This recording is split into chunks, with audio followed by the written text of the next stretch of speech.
નમસ્કાર દર્શક મિત્રો, @ગુજરાતમાં આપનું સ્વાગત છે।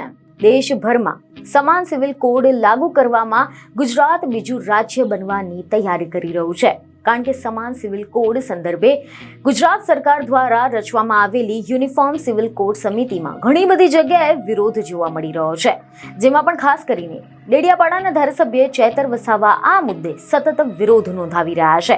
ત્યારે હાલ તાજેતરમાં જ ભિલોડાના ધંધાસણમાં આદિવાસી ચિંતન શિબિરનું આયોજન કરવામાં આવ્યું હતું, જેમાં ગુજરાત, રાજસ્થાન, મધ્યપ્રદેશના હજારો આદિવાસીઓ ઉપસ્થિત રહ્યા હતા। ત્યારે આ શિબિરમાં ધારાસભ્ય ચેતર વસાવાએ યુસીસીનો સખત શબ્દોમાં વિરોધ કર્યો હોવાના અહેવાલો સામે આવ્યા છે।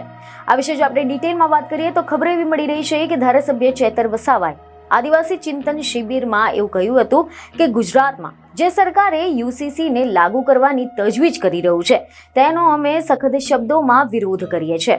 દેશમાં આટલા બધા લોકોના શાસન આવ્યા, તેમાં બંધારણ બન્યું, તે વખતે પણ કોઈએ યુસીસી લાગુ કરવાની તરફેણ કરી ન હતી। યુસીસી લાગુ કરવાથી અથવા તો તેના પર કોઈ પણ કાર્યવાહીની સત્તા એ માત્ર ને માત્ર કેન્દ્ર સરકારની છે।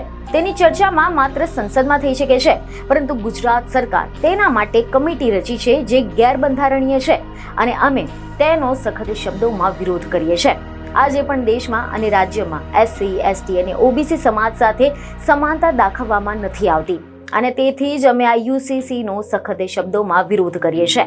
તમે જણાવી દઈએ કે આ શિબિરમાં આદિવાસી સમાજનો બેકલોગ ભરવાની માંગ કરતો ઠરાવ, નર્મદાનું પાણી આદિવાસી લોકોને મળે અહીંની માંગ કરવામાં આવી હતી। તો આની સાથે જ આદિવાસી સમાજ તરીકે ખોટા જાતિના પ્રમાણપત્રનો વિરોધ, આદિવાસી સમાજના વર્ષો જૂના પ્રશ્નોને લઈને પણ ચર્ચા કરવામાં આવી હતી। બીજી નઈ ખબરો સાથે ફરી મળીશું। ધન્યવાદ।